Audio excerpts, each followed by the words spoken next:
Hello, magandang umaga po.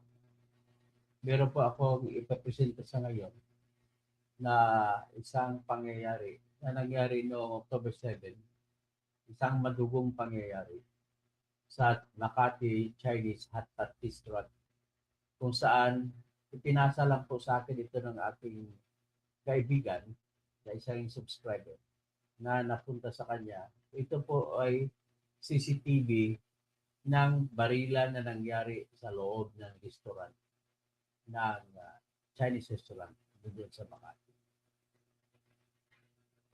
Ang istorya po rito ay makikita mo lamang sa litrato ang isang Chinese na may baril.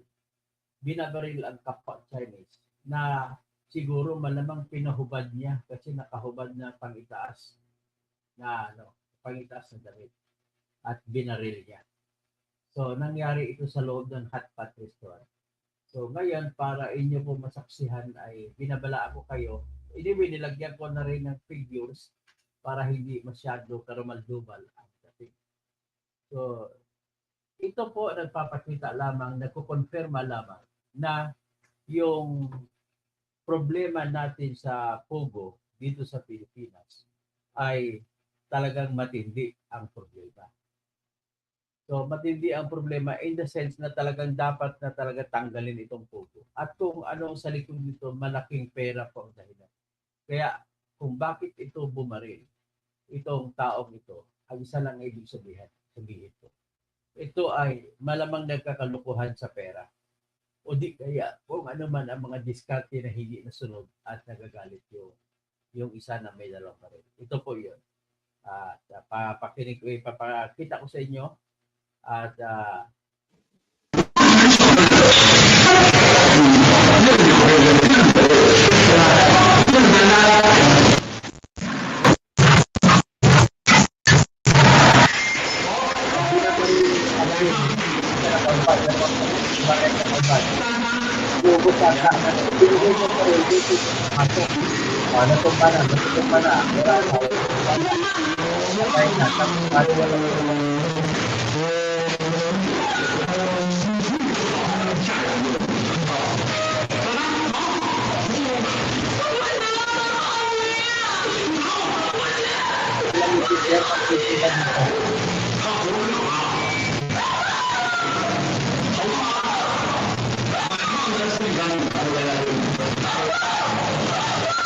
kung makita mo basta ang planeta tapos sila kumain.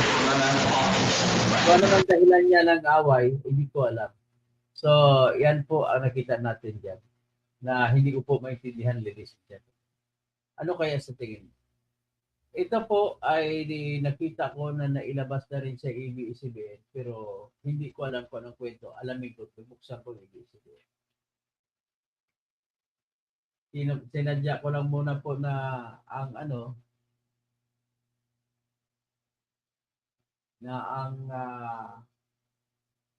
pagbabalilan tinaniman ko ng ulo ng pusa para hindi makikita masyado.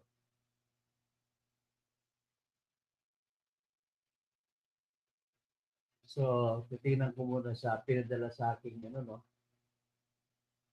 pinadala sa akin na messenger ko ng ating anak na nakita niya rin ito sa BBCB.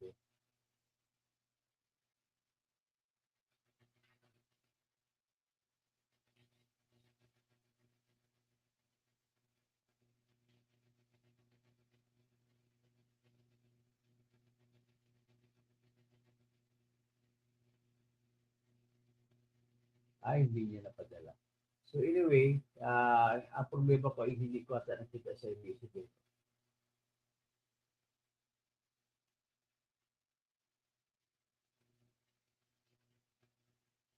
Titingnan ko dito sa ikan lang mga balita. Pero ang alam ko ay binalita na nila to.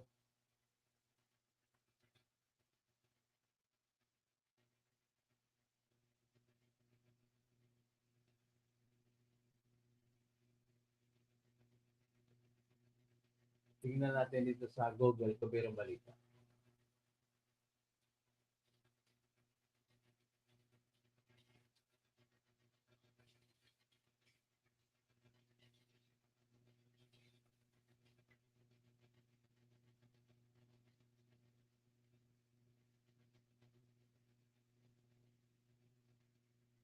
yung problema ko sa kapsa na to. Feeling yun. Procedure.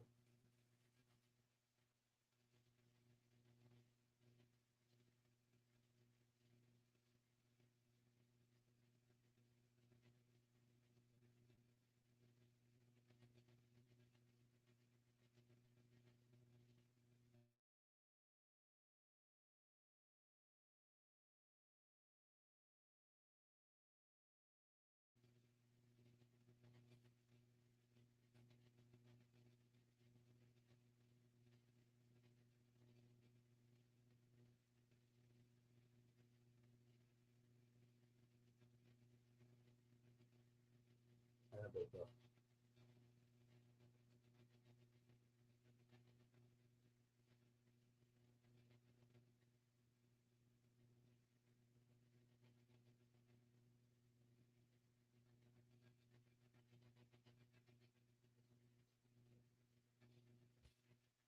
So ulitin ko lang, yung video na yan, pinadala sa akin ng aking subscriber at nagpapakita na yung isang Chinese ay binaril niya yung kapwa Chinese niya.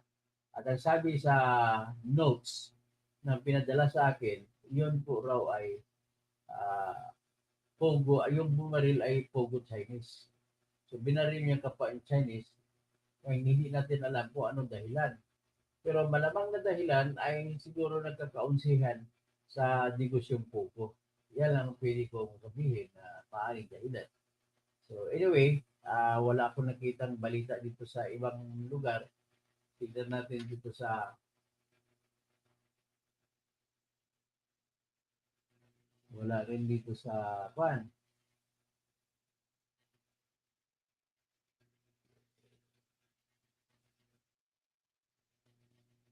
Tingnan ko sa Rappler.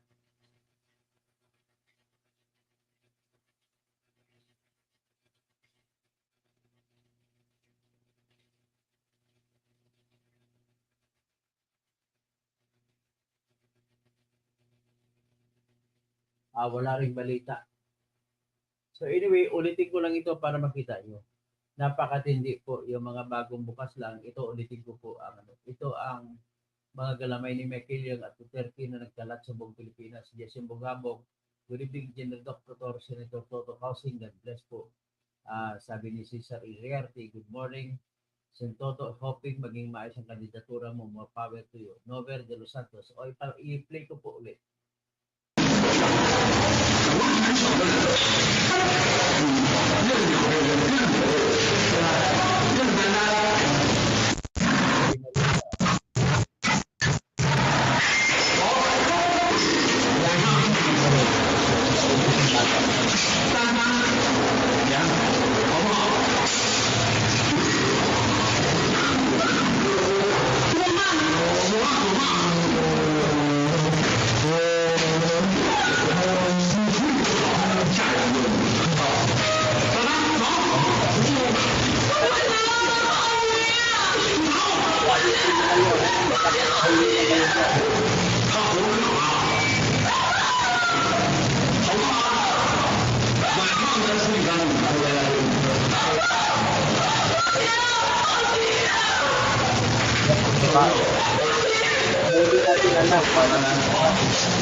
So, yan po ang nangyari kanina.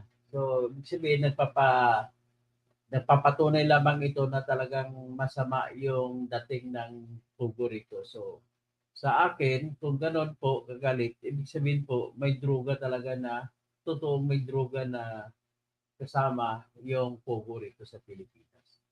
Hindi makaganon kalakat at hindi ang galit kung pugo-pugo lang siguro. Kasi ang unsihan sa droga ay sapat po na nagpapatayan yung mga nagkapaunsihan. At sinasabi pa ni Michael Yang, ni Asierto, Colonel Asierto, na si Michael Yang at si Duterte, yung mga boss at pinapatay nila mga karibal sa droga. At ganoon din si Arturo Las Cañas na nagtumistigo rin na nagpapatunay na may nakita sila talaga na pati si Pulong Duterte ay involved sa droga. So ngayon, having said that, ito po ang nagpapalala po sa mga ganitong mga klaseng negosyo ay dahil po sa political dynasty ng mga Duterte. So, ito yung nangyayari yan, mga masamang negosyo na nangyayari sa ibang lugar ng Pilipinas dahil po sa political dynasty. Kaya panahon na po na dapat tanggalin na natin ang political dynasty. Sa ngayon, ang political dynasty ay dalawang provision sa batas. Sa konstitusyon natin ang nagko-control para sa political dynasty. Number one, yung 3-term limit sa mga local officials, sa congressmen, sa mayor, vice mayor, governor, vice governor, mga bukal at saka mga konsehalis, pati sa mga kapitan at mga barangay kagawads. Tapos 2-term limit naman ang para sa mga senador at 1-term limit naman para sa presidente at ang problema walang klaro dito na limit sa vice president. So anyway, yung vice president pwede pa rin siya tumakbo ulit kasi wala namang pagbabawal. So, ang isa pang nagko-control sa limit ng mga dapat sa pag-upo ng mga opisyal na halal ay yung Section 26 ng Article 2 ng Constitution na nagsasabi, the state shall guarantee equal access to opportunities in public service and shall prohibits dynasty as may be defined by law. Dalawa po ang kaisipan dito sa Section 26 nito. Yung una ay ginagarantiyan na dapat pareho ang Tika mo na. Malabo pa lang audio ko ha. O sige. Ulitin ko na lang. Pasensya. Ipa-play ko muna ulit ito kasi malabo ang audio ko. I-play ko ulit. Itong nangyari na ito na video ay pinadala sa akin ng aking tawag dito, subscriber din na nakatanggap nitong balita na ito, na ng video na ito na pinasa sa kanya. So, yung video na ito, makikita mo rito kung saan binabaril ng isang Chinese pugo kuno na negosyante sa pugo ang isang Chinese din. O tingnan ninyo. At nilagyan ko lang ng ulo ng pusa yung baril para hindi masagwa tingnan.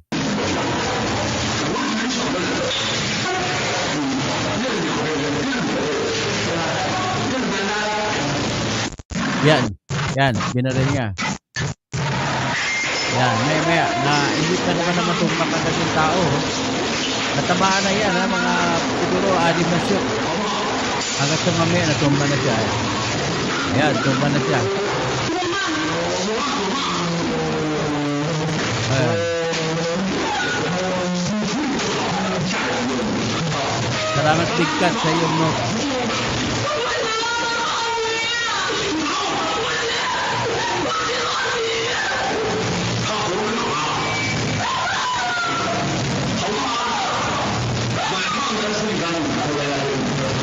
Ayan. Sa Makati na restaurant siya nangyari.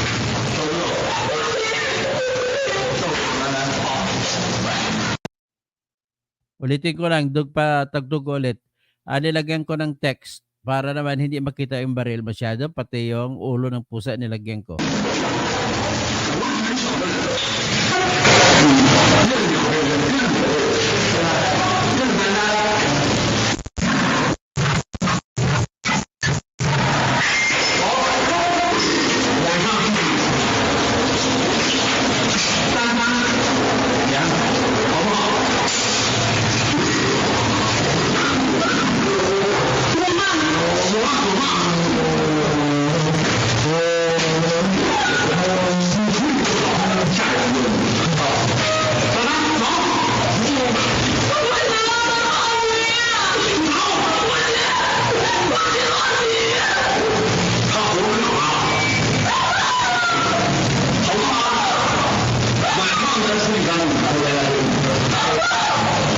Dapat ikulong na yan, Chinese na yan.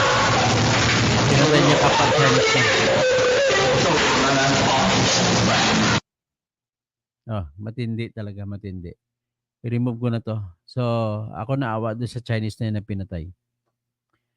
So, ladies and gentlemen, kasi mahina microphone ko kanina, nailayo ko, ay nais ko lang ulitin po na yan po ang katibayan ulit na wala talagang magandang dulot yung pogo sa Pilipinas. At isa rin po yan sa aking ebidensya para sa aking teorya na yung pogo at saka droga ay iisa lamang po. At ang pogo, kung ako tanungin mo, ay ginagamit lamang na front, pagpapakita na kunwari pogo lang ang negosyo. Pero ang katotohanan, droga po yung nininegosyo. Yan po ang aking ano diyan. Ngayon, andon pa rin ang aking theory na si Michael Yang po ang sa likod ng lahat ng yan.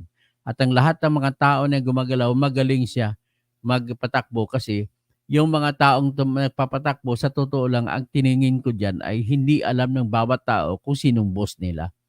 Si Alice Go, hindi niya alam na si Michael Yang ang boss niya. Si Cassandra Leong, hindi niya alam kung sino si Michael Yang ang boss niya. So, umiikot lamang po yan sa tinatawag na talagang pagtatago sa totoong negosyo. At yun po, ngayon ang problema natin, si Michael Yang ay andun ata sa Abu Dhabi. No? Wala siya sa Pilipinas. Kaya medyo mahirapan tayo kung paano mahuli yung salot sa Pilipinas na yan si Michael Yang. Siya rin ang utak ng Farmally para manakawan tayo ng pera ng 14 billion.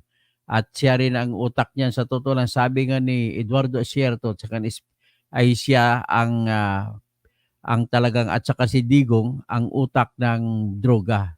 So ngayon, ladies and gentlemen, ang galing naman itong mga si Duterte, no?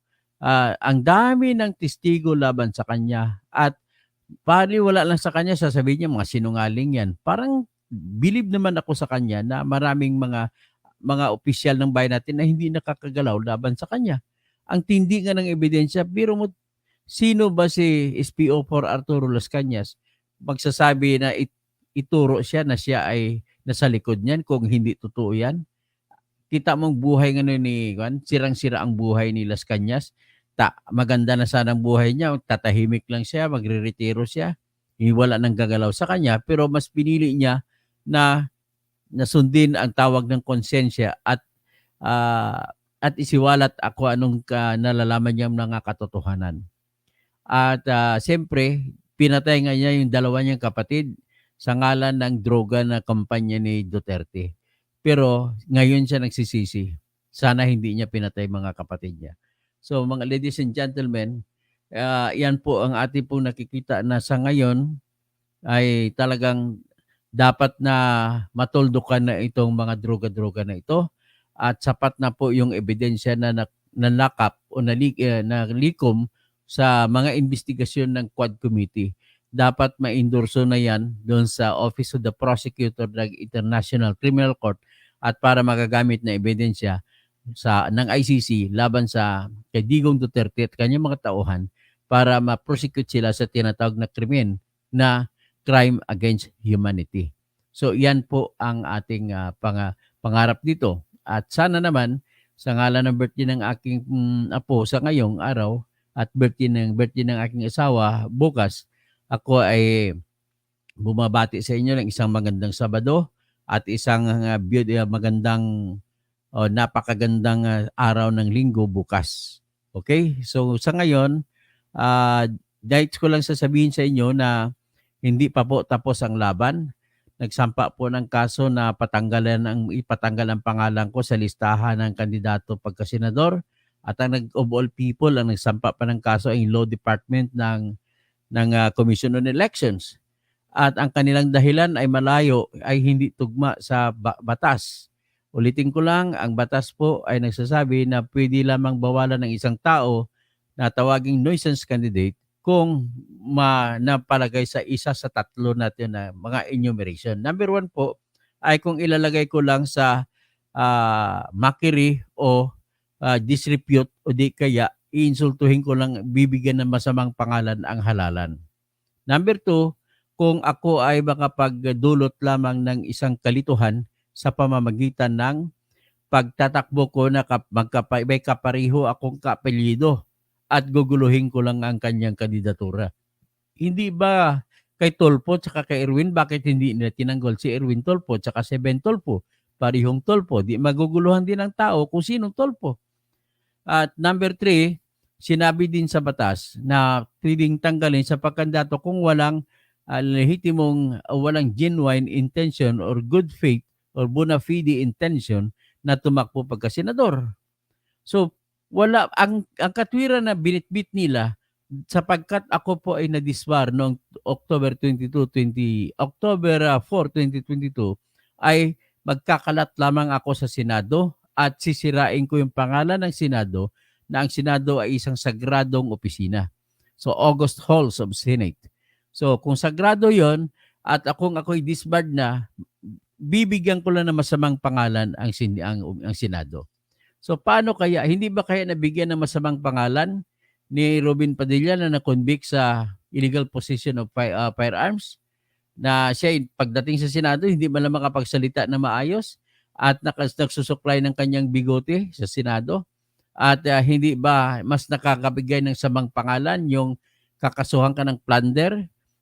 3 sila kinasuhan ng plunder yan, si Bong Revilla, si Jingoy Estrada at saka si Enrile. At hindi pa makasamang pangalan yan na napawalang sala sila sa pamamagitan ng pagtanggi na yung pirma na binigay doon sa mga opisina para ibigay kay Janet Napoles yung pera ay tinanggi nila na hindi daw kanilang pirma yon. Nangyayari yon yung peking pirma sa loob ng mahigit 6 na taon. So ibig mo sabihin, sa unang taon na nangyari na puro pirma mo ay piniki, hindi mo ba ma-discover yon, Mr. Bong Revilla, Mr. Jingoy Estrada, Mr. Senator Mr. Johnny Ponce Enrile? Sa isang taon lang biro mo, kada pirma mo, ang pinapalabas mo 10 milyon. Ibig mo sabihin, payag ka na lang, hindi ka na naluko ka na isang pirma mo na lumabas na peke tapos nailabas ang 10 milyon na pundo mo. Hindi ko po kapaniwala yan. Kaya sa puntong yan po ay yan po ang ebidensya na masamang tao sila Jingoy, sila Bong Revilla at saka si Enrile. So, bakit masamang tao? Kasi tinatabunan nila ng kasinungalingan ang kanilang kasalanan. At ang katotohanan naman yan, wala pong maniwala na hindi nila pirma yun. Sapagkat mahigit 6 na taon na sila sa opisina pag sa Senado na ginamit ang peking pirma na kalusot na more than 124 million kay Bong Revilla, more than 180 million kay Jingoy Estrada, at more than 100 million din kay Juan Ponce Enrile. Maniniwala ba kayo dyan? Wala pong maniniwala dyan. Kaya yan, bakit hindi mo ginawang nuisance candidate ang mga yan? Wala namang genuine intention na tumakbo kasi wala silang genuine intention na manilbihan ng tapat sa bayan. Ganun lamang po ang aking argumento dyan. So, ngayon, maliban dyan, at parehong circumstansya nila, no? Imposible na lalabas ang pera na papupunta ang kay Bong Revilla naman, nabigay ang lahat ng pera galing kay Janet Napoles nandoon kay Attorney Richard Cambe, yung kanyang chief of staff na sinasabi niya na nameke ng kanyang perma doon sa na pinadala doon sa implementing agency para ilipat ang pera ni Bong Revilla doon sa kay Janet Napoles. So, ang pera naman ni Janet Napoles na para kay Bong ay klaro, walang duda at walang silang kontra na ibinigay sa kay Richard Cambe. Pero ayon naman kay Richard Cambe, binigay niya yung kay Bong yun. So ngayon, wala nga lang ebidensya pinagpakita na kay Bong napunta. Pero mind you, my golly, dapat pumasok na dito ang ebidensya ng human experience of mankind. Dapat pumasok na dito yung ebidensya ng Solomonic evidence. Ano yung Solomonic evidence? Pumapasok po yung kaisipang Solomon, ni Haring Solomon, sa mga pang-desisyon, sa judgment na kahit walang ebidensya ay alam na totoo, tama ang desisyon. Ito, wala ngang ebidensya na napunta kay Bong Revilla yung pera, pero ano lang ibang ebidensya? Indirectly, kada may nilabas si Janet Napoles, binigay kay Richard Cambe, may nailabas din ng AMLAC na lumubo din, may mga na-deposito din milyones sa account ni Bong Revilla, sa account ni Lani Revilla, sa account ng kanyang mga anak. So, saan nanggaling yun, yung na-deposit sa mga account niya, kung walang ibinigay yung inon? Walang binigay si Janet Napoles kay Richard Cambe. At nangyari yan sa loob ng mahigit 6 na taon. So, ibig sabihin, wala mang ebidensya si Haring Solomon. Ang problema ni Haring Solomon noon, kung ikumpara mo, sino sa dalawang babae ang tunay na ina ng bata? Lumapit yung dalawang ina. Sabi ng dalawang ina, ay aking bata anak yan. Sabi ng isang ina, akin anak yan. Sabi naman ni Haring Solomon, o sige, para wala ng problema, hahatiin ko sa dalawa sa kalahati at sa parihas ng kalahati ang bata at ibigay ko sa yung kalahati, ibigay ko sa yung isang kalahati. Sabi ng isang ina, huwag nyo na lang ho patayin, ibigay nyo lang sa kanya. Sa pamamagitan nun, at dahil iyon naman talaga karanasan ng buhay, na walang nanay na papayag na patayin ng kanyang anak at ipinaubaya na lang doon sa pinaparaya doon sa isang babae, sige ibigay mo na, huwag mo lang patayin ang bata. Nagdesisyon si Haring Solomon na ang tunay na ina ng bata ay yung nagparaya. Yung ayaw niya mahati yung bata. In this case, pag pinasok mo ang ideya ng Haring Solomon sa experience ng buhay, wala naman talagang kawatan na magaling na magbibigay ng ebidensya na malalaman na siyang kumuha ng pera. So paano na ngayon ang gagamitin natin na dahilan para magkaroon tayo ng tamang paghusga na ang pera na punta kay Richard Cambe ay napunta talaga kay Bong Revilla? Siyempre, sa karanasan ng buhay, hindi tatagal yan ng mahigit 10 taon o 6 na taon yung pag ganong senaryo kung talagang hindi si Bong Revilla ang pumirma. Ganun lang kasimple yan. Kay Jinggoy naman na kaso, na plunder, ay ang pirma daw niya, kada pirma niya, okay lang, pumirma siya, pero walang pera daw, kukunti lang napunta sa kanya. At ang mga may binigay si Janet na pulis kay Juan Nang. Sino ba si Juan Nang? Ngayon, si Juan Nang ay walang ebidensya na yung perang binigay kay Juan Nang ay napunta kay Jinggoy. So, ano nangyari? Ilang transaction, milyones ang transaction, 30 million umabot ang kay Juan Nang. Pero pag tiningnan mo, yung handwriting ni Juan Nang sa kanyang China Bank check at handwriting ni Jinggoy Estrada ay parehas. So, ibig sabihin, si Juan Nang at saka si Jinggoy ay isang tao. Pero, nagdesisyon ng Sandigan Bayan na walang ebidensya. May gali, hindi nyo pinasok ang kaisipang Solomon para mabigyan nyo ng tamang desisyon na kay Jinggoy talaga napunta yung perang yun. So dahil doon ay pinawalang sala ng Sandigan Bayan. Ano ba mga bubo naman mga judge sa Sandigan Bayan? Sasampahan ko talaga ng kaso mga yan. Tapos, ito naman, ang isa naman na Chief of Staff naman or Appointment Secretary ni Jinggoy ay si Pauline Teres Labayen. Na lumalabas, doon binibigay sa tuwing may labas ng pera, si Janet Napoles galing sa PDAF na pundo ni Jinggoy Estrada ay doon binibigay yung komisyon ni Jinggoy. Doon kay Pauline Teres Labayen.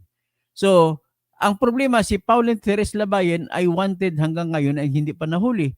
So, natapos na lang paglilitis ay hindi siya naipresenta.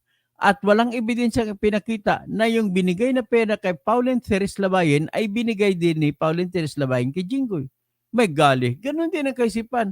Paano papayag si Jinggoy kung totoong tao siya na aabot sa mahigit halos 10 taon na siya'y senador na ang pera ay mabibigay doon lang kay Pauline Teres Labayen at hindi mabibigay sa proyekto?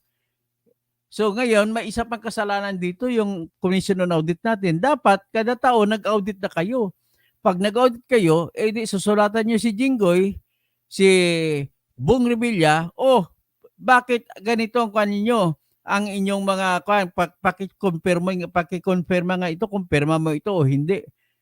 Ang problema sa COA ay hindi po sila nagsagawa ng kada taon na audit. Kasi kung gumagawa ng kada taon, ay sigurado walang lusot ito si Jinggoy at si Bong Revilla. Punta naman tayo sa kaso ng plunder laban kay Enrile.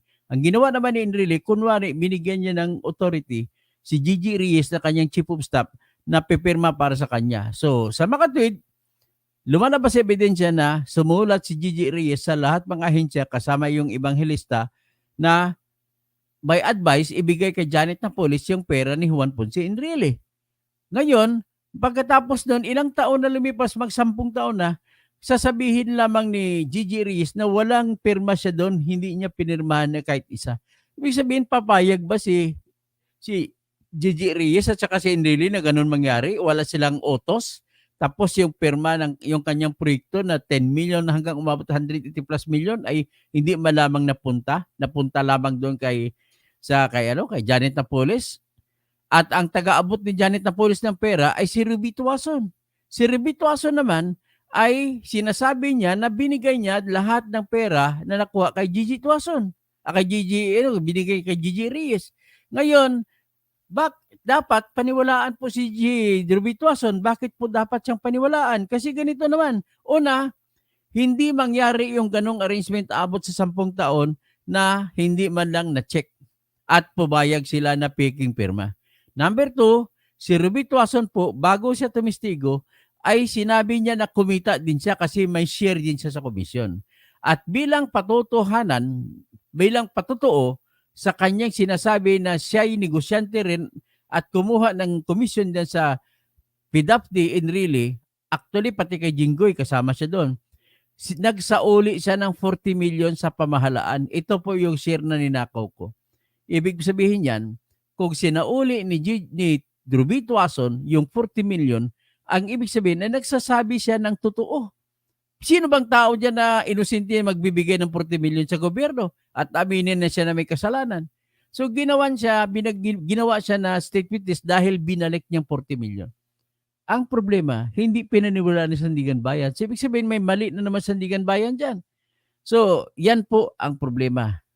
So, kung ganun ang problema, yan ang ating problema sa bayan. So, anyway, babalik tayo dun sa Pugo na istorya. Sa Makati, i-play ko na lang ulit at makikita nyo kung sino kaya, saan nga nangyari. Yon ang nangyari pala yun October 7 sa Makati Chinese Restaurant. Ito yon.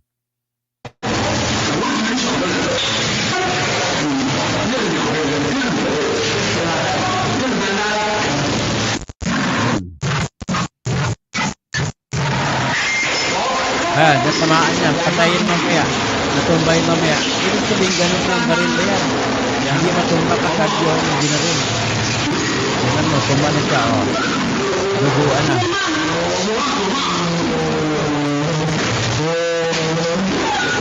Kung sino marunong mag-Chinese, bakit comment na dito pa ang pinag-usapan nila?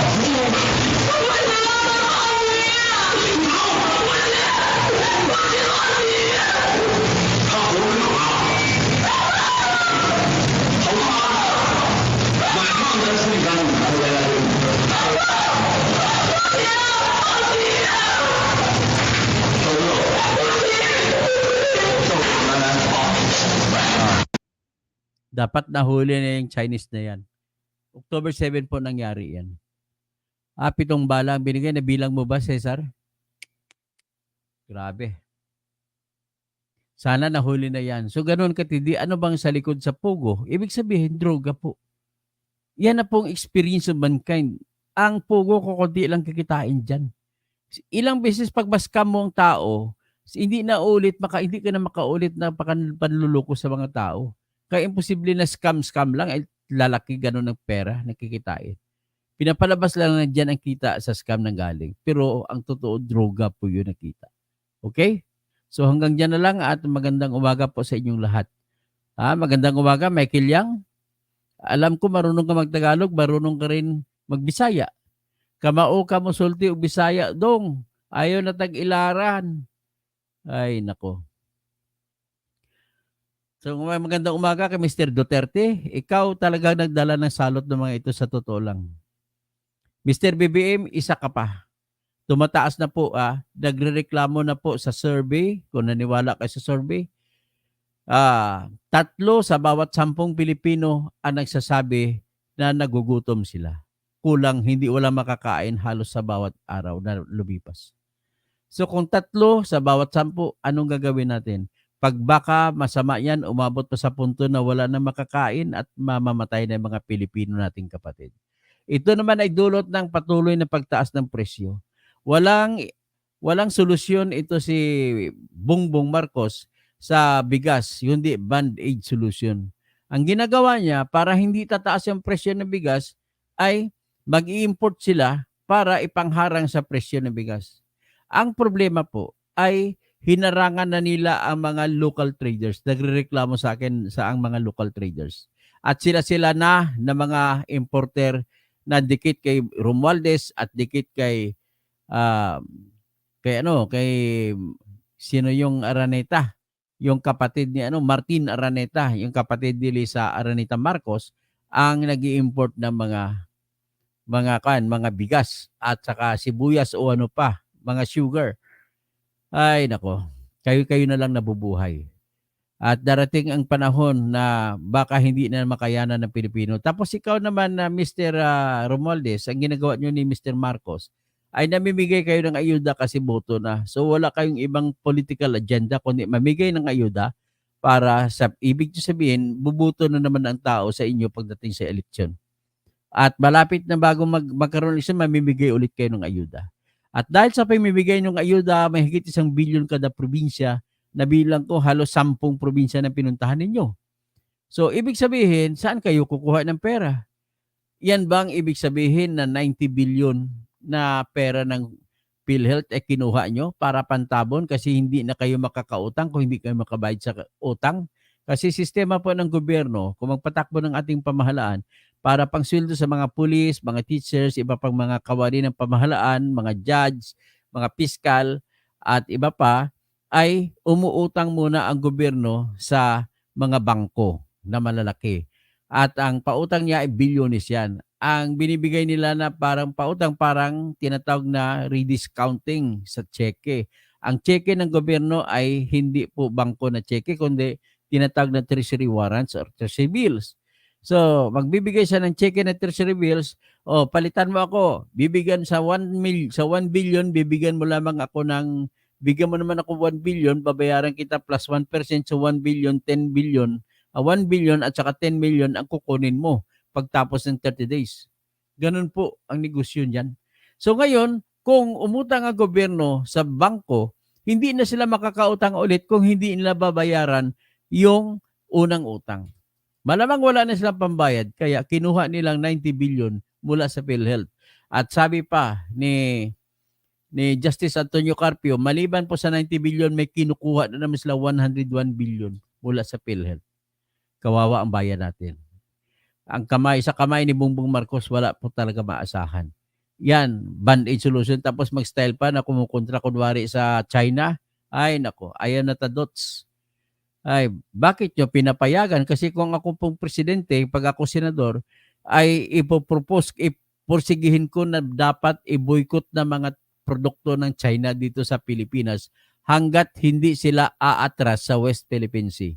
Ibigay muna nilang West Philippine Sea bago natin papayagan bumili tayo ng mga sasakyan nila na BYD o Build Your Dreams, Geely or whatever na mga electric vehicles.